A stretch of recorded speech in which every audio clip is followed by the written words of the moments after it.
Hello दोस्तों, कैसे हो आप सब। Welcome back to job university. मैं हूं प्रकाश। इस वीडियो में हम बात करेंगे आईडीबीआई यानी industrial development bank of India में असिस्टेंट मैनेजर के पोस्ट में अप्लाई करने की एलिजिबिलिटी क्राइटेरिया क्या रहती है, एज लिमिट क्या रिक्वायर्ड है, एजुकेशन क्या चाहिए, सिलेक्शन प्रोसेस क्या रहता है, एग्जामिनेशन पैटर्न क्या रहता है। साथ ही साथ बात करेंगे प्रीवियस ईयर में जो एग्जाम्स हुए थे उसमें क्या कट ऑफ गई थी, सैलरी स्लिप एंड अलाउंसेस के बारे में भी बात करेंगे। इसके अलावा बात करेंगे 2023 में इसकी नोटिफिकेशन आपको कब तक देखने को मिल सकती है एंड एग्जाम डेट्स क्या क्या एक्सपेक्टेड है।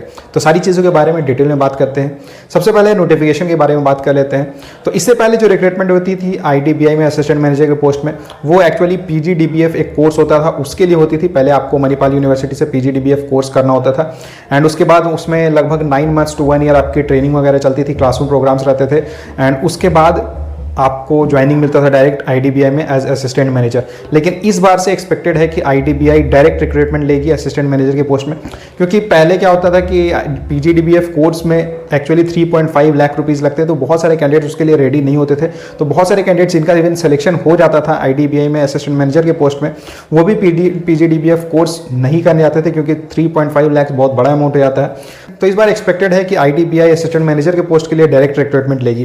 तो इसकी नोटिफिकेशन आपको फरवरी के 2nd वीक तक या 3rd वीक तक देखने को मिल सकती है एंड यहाँ पे आपको केवल एक सिंगल ऑनलाइन एग्जाम देना होगा, जो कि आपका मेंस एग्जाम होगा एंड मेंस एग्जाम मार्च के 2nd वीक में एक्सपेक्टेड है। एंड अगर एक्सपेक्टेड डेट की बात करें तो 11 मार्च तक आपको इसकी ऑनलाइन एग्जाम देखने को मिल सकती है। इसके बाद आपको इंटरव्यू देना होगा और final selection online exam plus interview के मार्क्स के बेसिस पे होगी।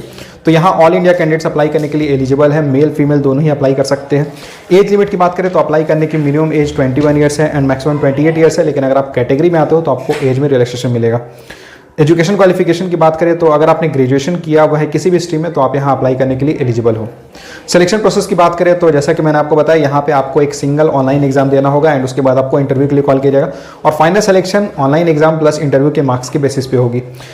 एग्जामिनेशन पैटर्न की बात करें तो यहाँ रीजनिंग एंड डेटा इंटरप्रिटेशन से 60 क्वेश्चन पूछे जाएंगे, मैक्सिमम मार्क्स 60 रहेगा। इंग्लिश से 40 क्वेश्चंस पूछेंगे, मैक्सिमम मार्क्स 40 रहेगा। क्वांट से 40 क्वेश्चंस पूछेंगे, मैक्सिमम मार्क्स 40 रहेगा and general awareness, economy awareness, banking awareness and computer awareness को मिलाकर टोटल 60 क्वेश्चंस पूछेंगे, मैक्सिमम मार्क्स 60 रहेगा। यानी कि यहाँ पे टोटल 200 क्वेश्चंस पूछेंगे, मैक्सिमम मार्क्स 200 रहेगा एंड इसके लिए आपको 2 आवर्स का टाइम मिलेगा एंड ये मल्टीपल चॉइस क्वेश्चंस पूछेंगे, एमसीक्यू बेस्ड रहेगा एंड यहाँ नेगेटिव मार्किंग रहेगी, 1/4 नेगेटिव मार्किंग भी रहेगी। ऑनलाइन एग्जाम में आपको sectional as well as overall cut off दोनों ही क्लियर करना होगा। ऑनलाइन एग्जाम क्वालिफाई करने के बाद आपको इंटरव्यू के लिए कॉल किया जाएगा और final selection online exam plus interview के मार्क्स के बेसिस पे होगी। चलिए अब देखते हैं आईडीबीआई असिस्टेंट मैनेजर के पोस्ट में ज्वाइन करने के बाद आपकी सैलरी क्या रहती है। जुलाई 2021 की सैलरी स्लिप है। जैसे कि आपको पता है कि आईडीबीआई बैंक प्राइवेट हो चुका है, लेकिन यहाँ पे जो सरकारी बैंक में जो सैलरी वगैरह रहती है वही फॉलो किया जाता है, बेसिक पे वही रहता है एंड अलाउंसेस वगैरह मिलते हैं। तो बेसिक पे 36,000 रहता है, बाकी जो बैंक्स में मिलता है उसी के जैसा सिमिलर है। तो यहाँ पे बेसिक पे मिला हुआ है 36,000। इसके अलावा डीए बना है 10,919, देन स्पेशल अलाउंस बना है 2,846, एनपीएस बैंक ने दिया है 3,600, देन एनपीएस पर डीए दिया है बैंक ने 925, स्पेशल अलाउंस मिला है 5,904, सीसीए मिला है 1,400, लर्निंग अलाउंस मिला है 600। तो यहाँ टोटल ग्रॉस सैलरी बनी है 62,195। डिडक्शंस की बात करें तो बैंक ने जो एनपीएस दिया है और एनपीएस पर डीए दिया है वो डिडक्ट हुआ है 3,600 एंड 925। देन आपका एनपीएस डिडक्ट हुआ है 3,600 एंड 925। उसके बाद लाउंज डिडक्शन कुछ हुआ है 625। देन इनकम टैक्स 3,112 डिडक्ट हुआ है। प्रोफेशनल टैक्स 200 रुपीज़ डिडक्ट हुआ है। हेल्थ एंड एजुकेशन सेंस का डिडक्ट हुआ है 125 rupees and lease fee deduct हुआ है 180 रुपीज़। तो टोटल रिकवरी हुई है 13,292 रुपीज़। यानी कि जो इन हैंड सैलरी बनी है वो है 48,903 रुपीज़, जैसा कि आप यहाँ देख सकते हो। लेकिन जैसे बाकी बैंक्स में सैलरी के अलावा और भी काफ़ी पर्क्स एंड फैसिलिटीज़ मिलते हैं, एक्स्ट्रा अलाउंसेस वगैरह मिलते हैं, मंथली अलाउंसेस मिलते हैं, तो उस टाइप का यहाँ भी मिलता है। चलिए मैं आपको एक अलाउंस दिखा देता हूँ, पेट्रोल अलाउंस यहाँ पे कितना मिलता है। ये कुछ टैक्स एस्टिमेट्स वगैरह है। कॉन्वेंस अलाउंस जो मिला है, पेट्रोल अलाउंस जिसे आप कह सकते हो, तो ये मिला है 14,884 रुपीज़। तो यहाँ आप देख सकते हो 50,000 के आसपास आपकी सैलरी है। इसके अलावा आपको यहाँ कॉन्वेंस अलाउंस मिला है 15,000, तो 50 + 15 65,000 आपकी सैलरी रहेगी और ये फर्स्ट मंथ की सैलरी आपकी बनती है। तो आप समझ सकते हो कि सैलरी काफ़ी अच्छी रहती है।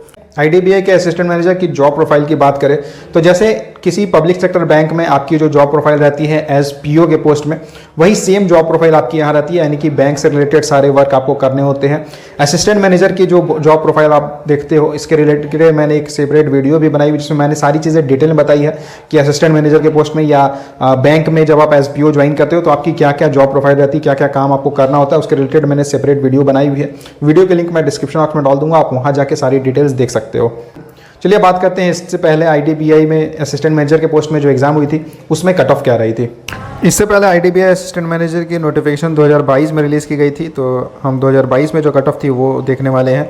ऑनलाइन एग्जाम आपको देना होता है, ऑनलाइन एग्जाम क्लियर करने के बाद आपको इंटरव्यू के लिए कॉल किया जाता है और final selection online exam plus interview के मार्क्स के बेसिस पे होती है। ऑनलाइन एग्जाम में आपको sectional cut off as well as overall cut off दोनों ही क्लियर करना होता है। तो 200 मार्क्स का एग्जाम होता है, तो ये आउट ऑफ 200 मार्क्स हम यहाँ देख रहे हैं ओवरऑल कट ऑफ। तो SC कैटेगरी में कट ऑफ गई है 62.25 out of 200 marks, ST 59.5, then OBC 74.75, EWS 74.25, unreserved के लिए कट ऑफ गई है 74.75, ये आउट ऑफ 200 मार्क्स है। OH 61, VI 79.25, HI 34.5, MDID 28.25। Sectional cut off की बात करें तो लॉजिकल रीजनिंग 60 मार्क्स का हुआ था। SC ST OBC and PWD candidates के लिए कट ऑफ रही थी 3 marks, unreserved and EWS candidate के लिए कट ऑफ रही है 7.5 मार्क्स। इंग्लिश लैंग्वेज की बात करें तो out of 40 marks cut off गई थी 5.75 marks and 9.75 marks. Quantitative aptitude 40 marks का था, कट ऑफ गई थी 5.25 marks and 8.5 marks. Then general awareness 60 marks का था, 1.25 कट ऑफ गई थी SC ST OBC and PWD candidates के लिए, and unreserved and EWS candidates के लिए कट ऑफ रही थी 3.25 मार्क्स। तो ये थी ITBI असिस्टेंट मैनेजर से रिलेटेड सारी डिटेल्स। इससे जुड़ा अगर आपका कोई सवाल रहता है तो आप मुझे कमेंट करके पूछ सकते हो, और इसी तरह की जॉब से रिलेटेड सारी डिटेल्स पाने के लिए चैनल को सब्सक्राइब जरूर कर लें। Thank you.